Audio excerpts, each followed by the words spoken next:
There's a little picture on the church. Can you see this lower row right arch? On that arch, on the mosaics, you can see the basket on the left side of the picture and the man in white turbans turning away from it because there's pork in that basket. The Egyptians are turning away. Remember, smuggling the St. Mark's body. Well, there is this clock tower here. The clock tower is a masterpiece from 1499. It was built, or the clock was built by father and son Rainieri from Reggio Emilia, specially ordered by the Doge to construct the clock like nowhere else in the world. They have spent 4.5 years working on it. 2 years in planning and all the calculations, 2 years in building it, half year testing it. And then it was built in there, 1499. In the Doge's palace, the huge opening ceremony was organized, and in front of everyone, the Doge asked if they are capable of making another clock like that. And while expecting more work, they said yes.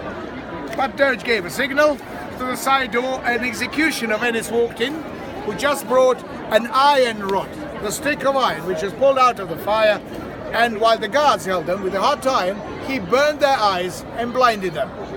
Doge apologized and paid very well in gold, but he said, we did this, that you can never build another clock like this, so this will be the only one.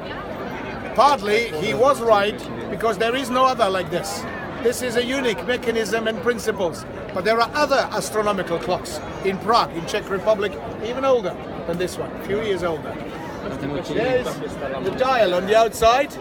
You can see this outer ring is white and divided into 24, not 12 hours, by Roman numbers. In between comes the grey ring with the gold-plated zodiac signs, the astrological signs showing the month. There's only one hand of this clock. It's the sun on it, and the sun is covering the months, which it is right now.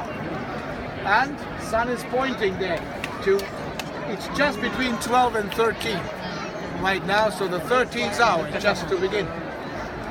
In the center, there's a blue circle, and in the very center you can see the planet Earth, because it was still believed that Earth is the center of the universe. But above the Earth is a smaller ball, and that's the moon. Moon is going around the Earth and rotating at the same time, showing exactly all the moon phases.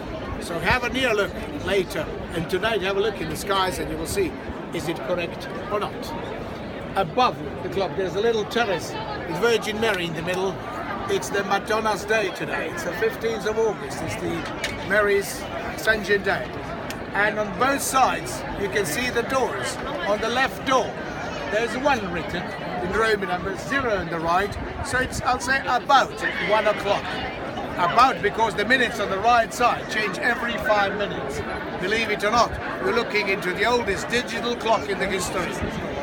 And on the very top, 2 men ringing at that bell. They never ring exactly at time. They ring, the older one with the beard, he hits the bell 1 or 2 minutes before the hour. He's the father of 2. He's old, and he announces the past. The other one rings 1 or 2 minutes after the hour.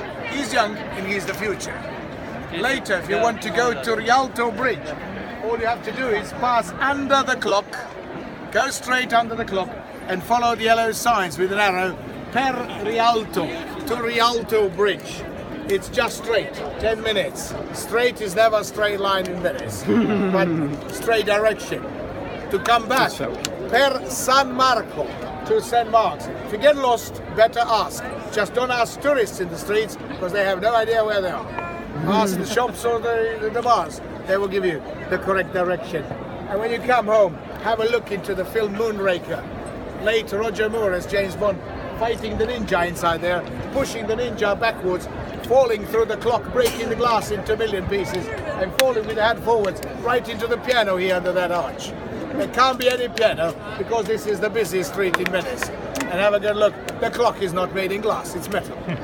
So never believe James Bond, but it's interesting anyway. There's the Doge's Palace on the other side. The Doge's Palace is the largest palace in Venice. It stands there since the 9th century, but it didn't always look like that. It was smaller and very ugly. It looked like the fortress with towers on the corners. It has changed gradually, but this form, when it was enlarged as well, was from the 15th century. Venetian Gothic, recognized always by those pointed and very richly decorated arches. It has two facades, one onto the square, one is around the corner facing to the water there. And those facades are covered by the marble plates. And three colors, white from Eastern Peninsula, grey from Carrara near Turin, and pinkish, it comes from Verona, Romeo and Juliet's city.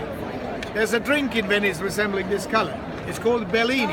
It's made of the white peaches juice and sparkling wine. Pink and sweet like the Doge's palace, and that was the favorite drink of Ernest Hemingway here. This was the seat of the Doges, it's Doge's apartments. It was also court of justice. You see, maybe on the first floor, there are two colors that are pinkish, all the others are white. Between them, they had the execution place first. Later, they were announcing when is the prisoner going to be taken for the last time from the court of justice to the prisons, which are first next building behind. But there's a canal between. So they were taken through this completely closed bridge with two windows, and the family and friends were gathering around the corner on the first bridge, standing there looking behind the palace to that closed bridge very high, hoping to see their relative or friend for the last time. But because of the stone bars and being very dark inside, they couldn't see anything. So that's why they heard only the sighs coming out, and those sighs gave the name to the bridge. Sì, Sabino? Eccomi, sono davanti alla chiesa.